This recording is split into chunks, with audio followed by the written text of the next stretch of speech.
ثانیہ کربلا رائے حق میں استقامت دکھانے، ظلم کے مقابلہ میں ڈٹ جانے اور اللہ کے راستے میں اظہار و قربانی پیش کرنے کی لازوال اور بے مثال داستان ہے۔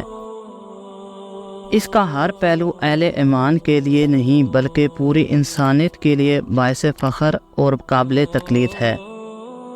یکم محرم الحرام سے اسلامی ہجری سال کا آغاز ہوتا ہے، جبکہ یکم محرم الحرام ہی میں حضرت عمر فاروق رضی تعالیٰ عنہ کا یوم شہادت ہے۔ اس مہینے کی 10 تاریخ کو حضرت امام حسین رضی تعالیٰ عنہ اور ان کے جانثار ساتھیوں کی شہادتوں اور بے مثال قربانیوں کا المناک اور کربناک ثانیہ کربلا پیش آتا ہے۔ مدینہ منورہ ہجرت کے بعد آزمائش کے 13 سال ختم ہوئے اور مدینہ منورہ کی اسلامی ریاست اور خلافت راشدہ کا آغاز ہوا، جسے حضرت ابو بکر صدیق رضی تعالیٰ عنہ کے بعد فاروق اعظم حضرت عمر رضی تعالیٰ عنہ نے مضبوط اور مستحکم کیا۔ خلافت کو اتنی وسعت دی گئی کہ جزیرۃ العرب سے نکل کر کیسر و کسرا تک پھیل گئی۔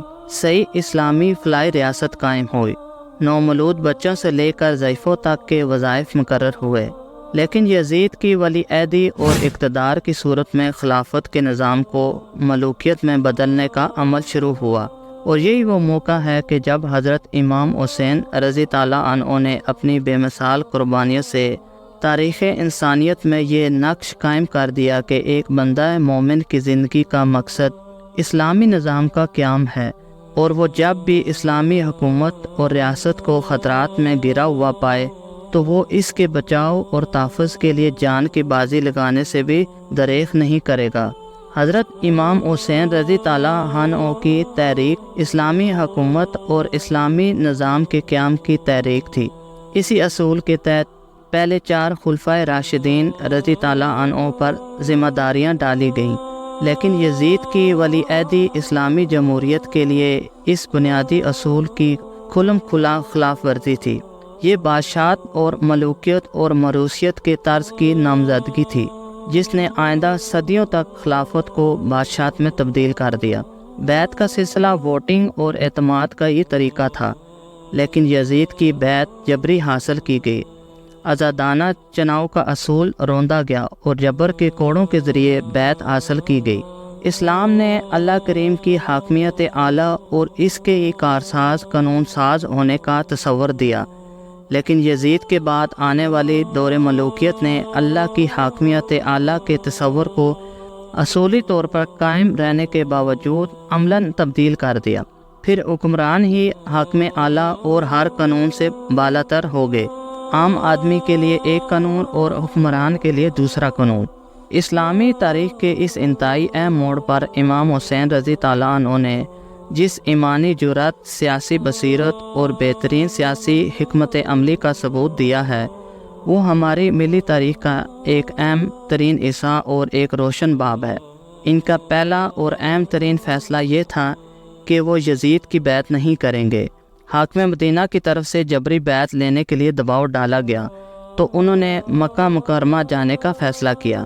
جب کوفہ والوں کے پے در پہ خطوط اور وفود آئے تو انہوں نے سفر کا فوری فیصلہ کرنے سے پہلے ہی سیاسی دانشمندی اور بصیرت کا ثبوت دیتے ہوئے مناسب سمجھا کہ ان خطوط کی عقید جاننے اور کوفہ والوں کی یقین دہانیوں کی صداقت جانچنے کے لیے اپنے چاچا زاد بھائی مسلم بن عقیل رضی تعالیٰ عنہ کو کوفہ بھیجا جائے، تاکہ وہ ان کے کوفہ پہنچنے سے پہلے ہی بیعت کا سلسلہ شروع کریں اور دیکھا جا سکے کہ کوفہ والوں کی کتنی تعداد اسلامی حکومت کے قیام کے لیے مخلص ہے۔ سیاسی تحریکوں میں مخلص کارکنوں کی اہمیت بہت زیادہ ہوتی ہے۔ حضرت مسلم بن عقیل رضی تعالیٰ عنہ کو کوفہ میں نہایت حوصلہ افزا حالات ملے۔ دنوں میں تحریک پھیلتی گئی اور ایک وقت آیا کہ بیعت کرنے والوں کی تعداد 12,000 تک پہنچ گئی۔ یہ تعداد اتنی زیادہ تھی کہ اس کی بنیاد پر کوئی بھی بڑا فیصلہ کیا جا سکتا تھا۔ حضرت امام حسین رضی تعالیٰ عنہ کو جب ان سازگار حالات کی خبر سفر کے دوران مل گئی تو انہیں محسوس ہوا کہ انہوں نے بالکل درست فیصلہ کیا تھا۔ کوفہ میں حالات کو پلٹا کھاتے دیر نہیں لگی جب ہم واقعہ کربلا کے سیاسی پہلو کا جائزہ لیتے ہیں تو اہل کوفہ کی بے وفائی و غداری کا ایک شرمناک باب ہمارے سامنے آتا ہے۔ جب عبداللہ بن زیاد نے مختلف سرداروں اور لیڈروں کو لالچ اور ترغیب سے اپنے ساتھ ملایا تو آہستہ آہستہ بھیڑ جٹنے لگی، اور ایک وقت آیا کہ حضرت مسلم بن عقیل رضی تعالیٰ عنہ کے ساتھ 12,000 میں سے صرف 100 افراد ہی رہ گئے۔ اور پھر کوفہ کی گلیوں نے انسانی منافقت کا یہ سیاہ ترین دن بھی دیکھا کہ مسلم بن عقیل رضی تعالیٰ عنہ ان گلیوں میں پناہ کی تلاش میں تنہا گھوم رہے تھے۔ بالآخر جاسوسی اور غداری سے مسلم بن عقیل رضی تعالیٰ عنہ بھی گرفتار ہوئے، اور قصر کی چھت پر انہیں شہید کر کے ان کا لاشا کوفہ کی گلیوں میں پھینک دیا گیا۔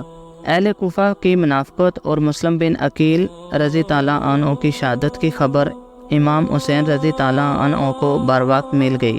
یہاں امام حسین رضی تعالیٰ عنہ کی سیاسی بصیرت کا یہ پہلو سامنے آیا کہ انہوں نے مسلم بن عقیل رضی تعالیٰ عنہ کی شہادت اور اہل کوفہ کی منافقت کی خبر ملنے کے بعد واپس پلٹنے کا فیصلہ کر لیا۔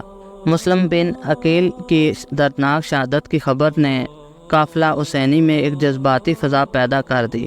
مسلم کے بھائیوں، بھتیجوں اور جوانوں کا اصرار تھا کہ ہم کوفہ پہنچیں گے اور مسلم بن عقیل کے قتل کا بدلہ ضرور لیں گے یا پھر خود شہید ہو جائیں گے۔ یہاں امام حسین کے کردار کے یہ پہلو سامنے آتے ہیں کہ انہوں نے پہلے سمجھایا لیکن بالآخر نوجوانوں کے جذبات کا ساتھ دیا، اور صاف نظر آنے والے انتہائی مشکل حالات اور جان کی قربانی کی بھی پرواہ نہیں کی۔ میدان کربلا میں 2 محرم الحرام کو خیمے نصب کر دیے گئے۔ یہاں عبداللہ بن زیاد گورنر کوفہ کی طرف سے عمر بن سعد نے حضرت امام حسین رضی تعالیٰ عنہ سے ملاقات کی۔ اس ملاقات کی جو تفصیل مستند کتابوں سے ملتی ہے، اس سے یہ واضح ہے کہ حضرت امام حسین رضی تعالیٰ عنہ نے مذاکرات کے اس موقع کو بھی صحیح طریقے سے استعمال کیا، یعنی واپس جانے کا راستہ اجازت، خود یزید کے پاس جا کر معاملات طے کرنے کا آپشن، یا اسلامی سرحدوں پر جاری جہاد میں شرکت کے موقع کا اصول پیش کی۔ یہ تینوں شرائط انتہائی موزوں، معتدل اور متوازن تھی، اور عبداللہ بن یزید کو انہیں قبول کرنے میں کوئی تعمل نہیں چاہیے تھا، لیکن وہاں تو صرف ایک آپشن تھا، ہر قیمت پر بیعت لی جائے یا شہید کر دیا جائے۔ امام عالی مقام رضی تعالیٰ عنہ کی عظمت و کردار کا یہ عظیم الشان پہلو ہے کہ انہوں نے ظلم کے سامنے جھکنے سے انکار کر دیا، یزید کی بیعت پر اپنی اور اپنے خاندان کی قربانی کو ترجیح دی۔ اسی سے معلوم ہوتا ہے کہ یہ اپنے ذاتی اور شخصی اقتدار کی جنگ نہ تھی، بلکہ شخصی آمریت کے مقابلے میں اللہ کی حاکمیت اور ملوکیت کے مقابلے میں خلافت کے نفاذ کے لیے اپنی عظیم قربانی رب الذوالجلال کے حضور پیش کر دی۔ دوستو، امید کرتا ہوں کہ یہ ویڈیو آپ کو پسند آئی ہوگی۔ مزید اسلامک ویڈیوز کے لیے ہمارے چینل کو سبسکرائب کیجیے اور گھنٹی کے بٹن کو ضرور دبا دیں۔ شکریہ۔